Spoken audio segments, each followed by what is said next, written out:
en esta palestra donde las voces se alzan y los caminos se bifurcan, donde el cristiano es romanista o testigo, o hay necios e insensatos, locos para contar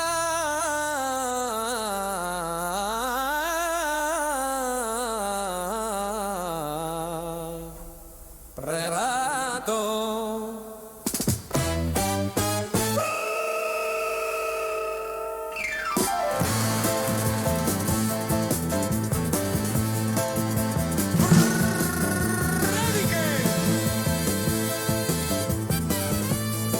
que sobrevuelan el Imperial y las 11 calvas.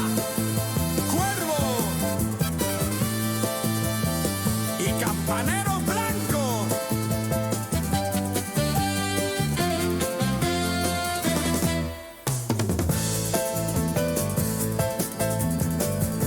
En medio de esto, una pregunta que lo cambia absolutamente todo. ¿Estás enterado que Cristo murió y resucitó según la historia? Flavio Josefo, Plinio el Joven, Tácito, C.S. Lewis, Josh McDowell, Lee Strobel. Lee, culturízate, deja un poquito Netflix y lee más tu Biblia. Porque, como dijo Isaías, ay de mí, que soy muerto. ¿Por qué? Soy hombre inmundo de labios y habito en medio de pueblo que tiene labios inmundos. Y he visto con mis ojos al Rey, el Señor de los ejércitos.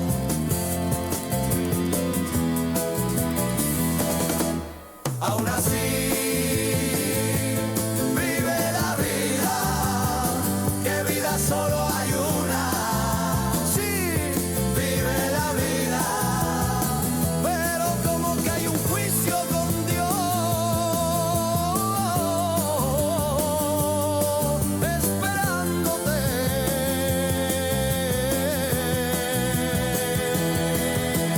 Esto es M28 Humor, el Evangelio en acción, una noticia que invita a cambiar de infierno a cielo. No hay más.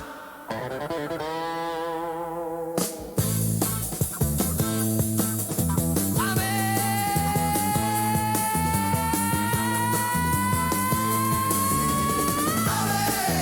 así es. Amén, verdad. Amén.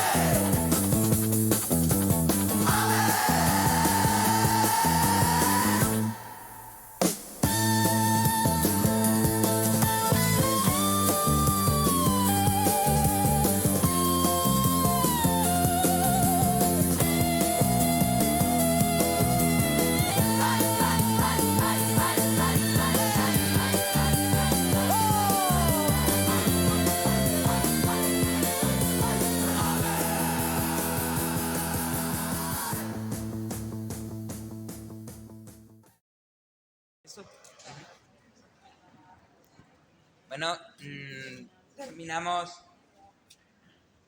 terminamos este día de hablar de la palabra de Dios.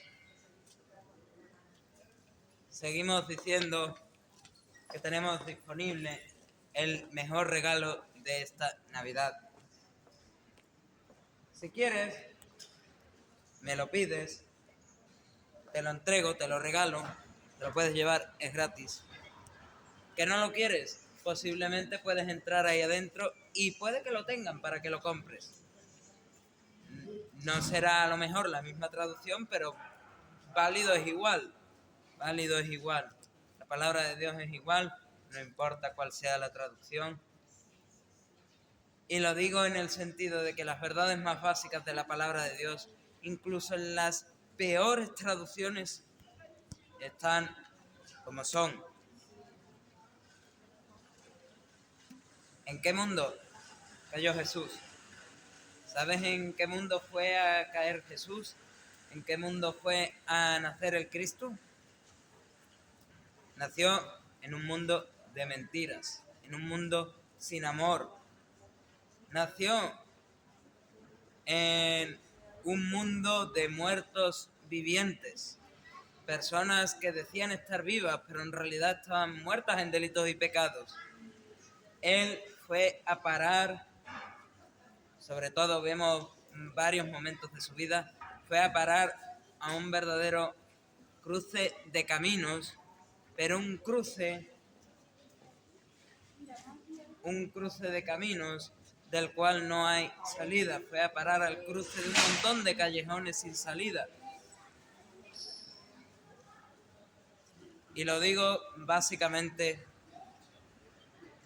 porque es lo que dice la palabra de Dios, que el que no ama a Dios, el que pone cualquier otra cosa antes que el amor de Dios, ese no tiene amor. Si yo tuviese lenguas angélicas y no tengo amor, ¿de qué me sirve? Si yo fuese súper elocuente y hablase las palabras más rebuscadas, como cierto influencer exateo que hace un montón de debates y siempre está hablando con palabras rebuscadas, lo siento por él, pero no tengo amor, y esa es la diferencia de entre él y otro tipo de personas. ¿De qué me vale? Necesitamos tener amor, y Jesús vino a un mundo sin amor. Necesitamos tener vida y vida en abundancia, y Jesús vino a un mundo de muertos vivientes en sus delitos y pecados. Él vino a entregarte vida.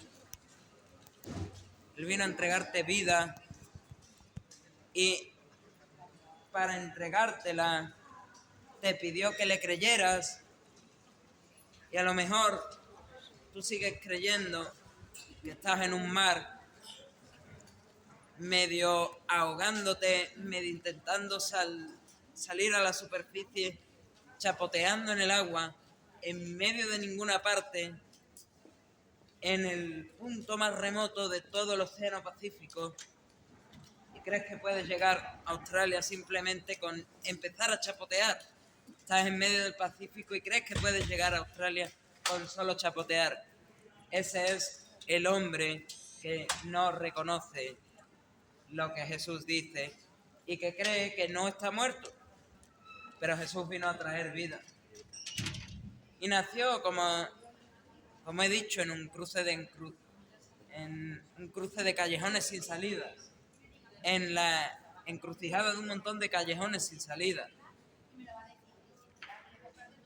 Hay este dicho popular de que todos los caminos llevan a Roma. A día de hoy se tendría que decir todos los caminos llevan a Jerusalén, pues él nació en Israel.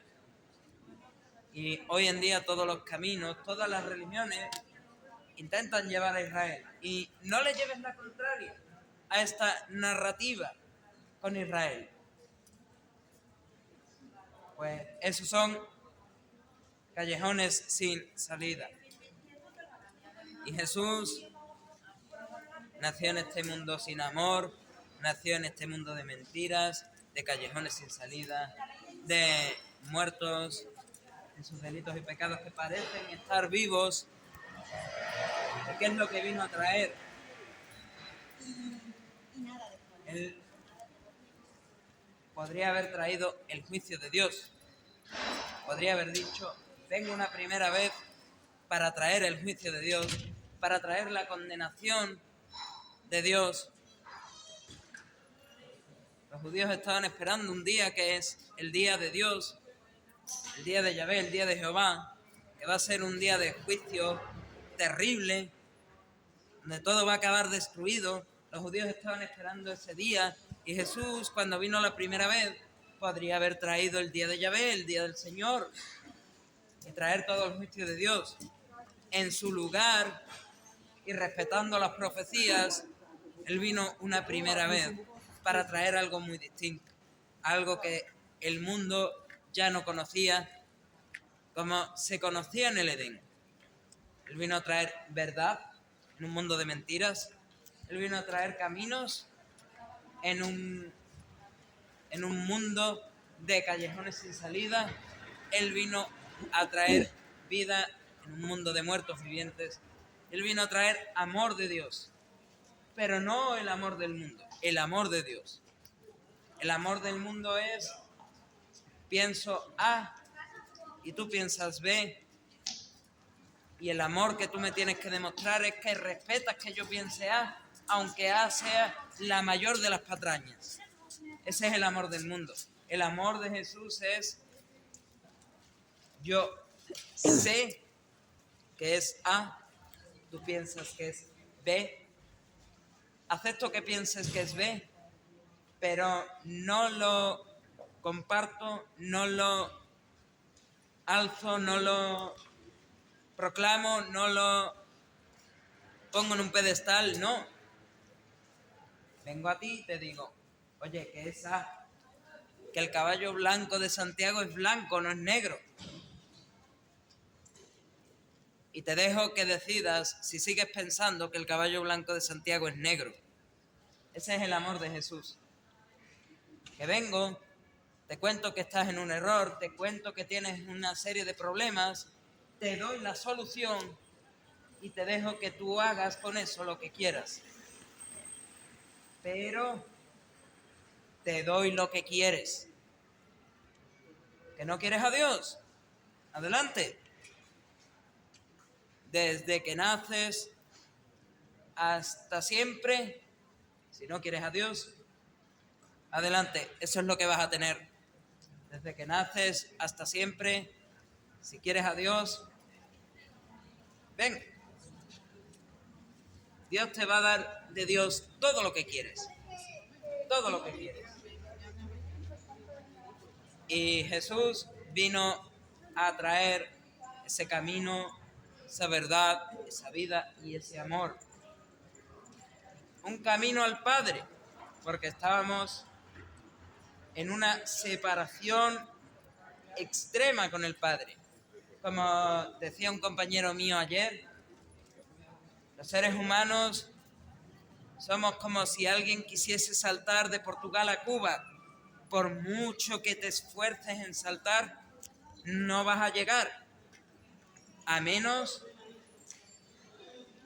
claro, que alguien empiece a construir un puente de Portugal hasta Cuba y tú vayas desde Portugal hasta Cuba dando saltitos por ese puente.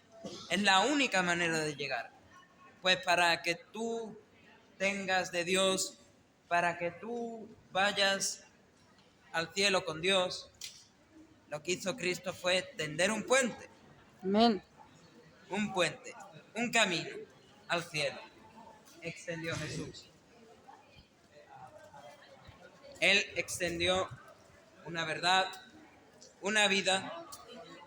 Él ha dicho, he venido para que tengáis vida y la tengáis en abundancia. Y Él vino también a dar amor y a dar verdad. ¿Dónde se quedó el amor de Dios, el amor de Jesús? Se quedó en la cruz. ¿Dónde se quedó la verdad que vino a traer Jesús? Se quedó guardada y bien guardada en esa tumba de José de Arimatea. Porque sin la cruz no hay amor y sin la resurrección no hay verdad. Así es. Si no hay resurrección, no hay amor, no hay una cruz que existió, un Dios que se encarnó y que murió, un pecado que ha sido quitado de encima, como si yo cogiese ahora y me quito la chaqueta, el chaquetón. Si ese fuese el amor de Dios hacia mí y el pecado que desaparece, si no está la tumba vacía, no lo tengo, desapareció. Ahí dejó Jesús la verdad, En la cruz dejó su amor, en la tumba dejó la verdad. Y esa es la prueba de que todo lo que Jesús dijo que venía a hacer, todo lo que Jesús dijo que era, todo lo que Jesús dijo que te podía pasar, es verdad. ¿No lo crees? Está bien. Te dejo que creas lo que quieras. Pero han habido grandes ateos que la manera de dejar de ser ateos ha sido investigar. ¿Es verdad que Jesús resucitó? ¿Y qué encontraron?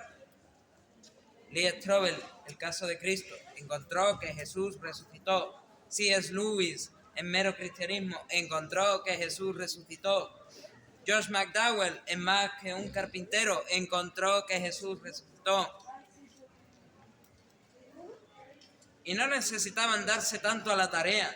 A día de hoy hay descendientes de personas de la India que dicen: hay un antepasado mío hace más de 1900 años que escuchó a un tal Tomás decir: Jesús ha resucitado, en verdad ha resucitado. Y todavía este hombre sigue promulgando la misma verdad que se ha pasado por su familia de generación en generación, en generación, en generación. La tumba está vacía. Pero sin el amor de Dios, como es este chaquetón, estaríamos tan fríos como unos cadáveres, muertos y más que muertos en delitos y pecados ante Dios, esperando el juicio y la eterna condenación del infierno.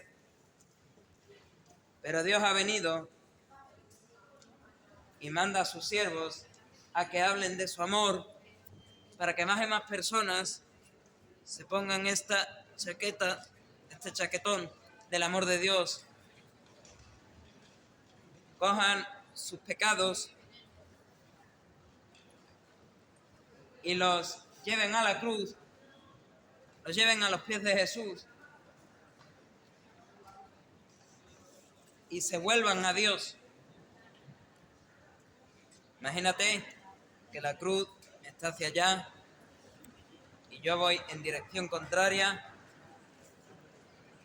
cargando con mis pecados, pues lo que Dios quiere es el mayor deseo que tiene, es que nadie, y si este espacio fuese más grande, sería todavía más simbólico, no quiere que nadie vaya con sus pecados hasta el borde del precipicio,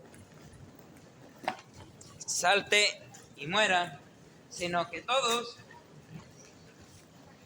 al borde del precipicio vean el borde del precipicio, la condenación que les espera y digan: no, me vuelvo a Dios, me arrepiento, me hacia la cruz y dejo mis pecados, veo lo que me espera y con la cruz detrás y mis ojos mirando a la cruz, voy caminando hacia donde está Dios, hacia donde está Dios. Eso es lo que quiere Dios, que nadie perezca, sino que todos procedan al arrepentimiento. Y lo puedes encontrar, está en este libro escrito, que es la palabra de Dios. Este es el registro fidedigno de la historia humana y de cómo Dios cambió la historia. Jesús partió la historia en dos: antes de Cristo, después de Cristo. Aunque ahora quieran decir antes de la era común, después de la era común, al final es antes de Cristo, después de Cristo. Muertos en delitos y pecados, antes de Cristo. Nacidos de nuevo, nuevas criaturas después de Cristo. Sin rumbo antes de Cristo. Con un objetivo en la vida después de Cristo. Viviendo en mentiras antes de Cristo. Viviendo la verdad de las Escrituras después de Cristo. Sin amor antes de Cristo. Con el amor de Dios después de Cristo.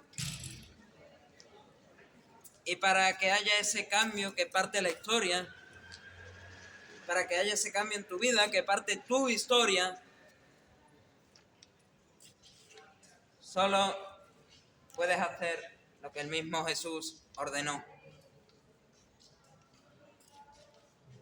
El tiempo se ha cumplido, el reino de Dios se ha acercado, por tanto, arrepentíos y creed en el Evangelio. Decimos muchas veces que solo hay dos ordenanzas, el bautismo y la cena del Señor, pero hay dos ordenanzas que son incluso más importantes, dos mandamientos que son incluso más importantes, dos sacramentos, si lo quieres ver así, que son más importantes, que es el arrepentimiento de pecado y la fe en el Evangelio. Sin eso no hay cristianismo, sin eso no hay personas salvas. Así es. Sin eso hay muertos en delitos y pecados, sin rumbo, viviendo una mentira y sin amor. Debes arrepentirte de tus pecados, lo cual es saber que has pecado. Primer requisito. Dolerte por haber pecado contra Dios. Segundo requisito. Tratar de dejar esa vida de pecado, porque alguien que vive en pecado no se puede llamar cristiano. Dirás que esto es poner odio contra muchos cristianos que hay por ahí, pero es lo que dice la Biblia. El que vive en pecado, hijo es del diablo. Así es. Y el último requisito, y probablemente el más importante, es pedirle perdón a Dios. Si tú no le pides perdón a Dios, ¿cómo quieres que Dios te perdone? Por cierto, Dios dice que para que Él te perdone, para que Él que está arriba te perdone a ti que estás aquí abajo, y tú que estás aquí abajo recibas el perdón de ahí arriba, tú tienes que perdonar aquí en la tierra en este sentido. Yo a ella a mí. Yo a ella a mí. Yo a él y él a mí. Yo a ti, tú a mí. Ese es el sentido en el que en esta tierra tú tienes que perdonar para que Dios te perdone. Si no hay un perdón aquí abajo entre nosotros, no esperes que Dios te perdone. Ese es el primer requisito. El segundo, y mucho más importante, es que tengas tu fe puesta en el Evangelio. Que Cristo murió en la cruz del Calvario por nuestros pecados, derramando su sangre, que fue sepultado y que al tercer día resucitó, conforme a las Escrituras. Amén. En la cruz dejó su amor, en la tumba vacía dejó la verdad. Una verdad que sigue diciendo a día de hoy, puedes ser salvo. Y lo único que necesitas, amigo, es arrepentirte y poner tu fe en Jesucristo. Si haces esto, déjame decirte que tu historia va a cambiar y que tu destino eterno va a cambiar. Vas a pasar de estar al borde del precipicio a un segundo de caer y morir, de caer y sufrir eternamente, en un tormento eterno. Vas a pasar de eso a poder decir, no lo merezco, pero Dios, cuando muera, me va a abrir las puertas del cielo para siempre, y allí le vas a poder dar a Dios, igual que nosotros, toda la gloria, toda la honra y toda la alabanza que solo Él merece. A Él sea la gloria.